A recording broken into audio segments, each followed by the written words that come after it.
to skate over you being 11 times nominated and 7 times NAACP. Was that a part of the plan? And how does somebody get there? So yeah, how So, does somebody get there? And what have you been doing, daily, monthly, in order for that to happen? you know, one of the things that I really believe in is the journey of 1,000 miles begins with a single step. And we should have an end in mind, but we should remain extremely flexible because we never know how the journey is going to unfold. It wasn't that I necessarily set out to be an NAACP nominated writer or producer. It wasn't that.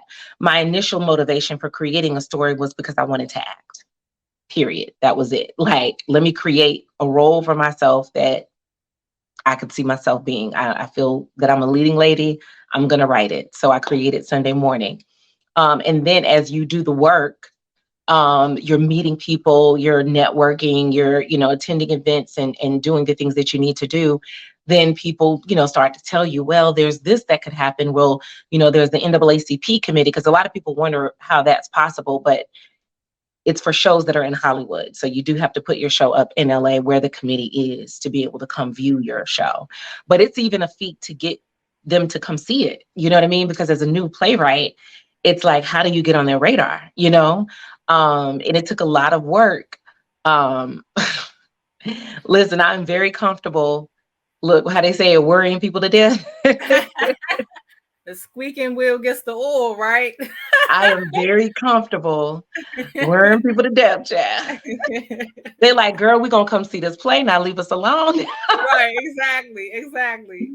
And it just ended up working in my favor. Luckily for me, even though I really didn't know at the time how much of a product I had, luckily for me, when I aggravated them enough to get them in the seats, it turned out being a show that they thought was, worth recognition. So um, for me, it was just a big deal that they came. Like, I mean, think about an actress just knowing they could be considered for an Oscar. Like, that alone is a big deal. Like, Yes. the actors looked at me, you know what I mean? So that's really how I felt. I felt like, oh, they came. That's great. That's great. And when the nominations came out, I mean, like, it was a year later, I was on to something else. And, then you get this call and your director's like screaming and like, oh my God, it's like, wait, what's happening?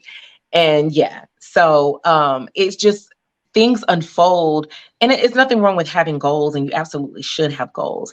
But the things that have changed my career the most has been the things that I've said yes to that wasn't on the radar, that wasn't necessarily a part of the big plan that I've always had for my life. I've been flexible in that, and that has opened up a world of opportunities for me.